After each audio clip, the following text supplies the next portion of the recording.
సహోదరి సహోదరుడా, నీ శత్రువులతో దేవుడు మాట్లాడా? నీకు అన్యాయం చేసేవారితో దేవుడు మాట్లాడా?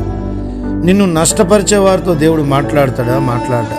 నీకు అన్యాయం జరిగింది, నువ్వు నష్టపోయావు. దేవుడి సన్నిధిలో ఎదురుచూడు, పారిపోకు. యేసయ్యలో నిలిచి ఉంటే ఆయనే చూసుకుంటాడు. కృంగి ఉన్నావా, నలిగిపోయావా, అందును బట్టి బయటికి రాలేకపోతున్నావా? దీనికి కారణమైన నీ శత్రువులతో దేవుడు మాట్లాడతాడు. గెరారు రాజు అబ్రహాం గారి భార్యని తన ఇంట్లో పెట్టుకున్నాడు. దేవుడు అబీమెలెకుతో మాట్లాడాడు. యాకోబు సొంత దేశానికి వెళ్ళిపోతుండగా లాబాను వెంటాడాడు. దేవుడు లాబానుతో మాట్లాడాడు.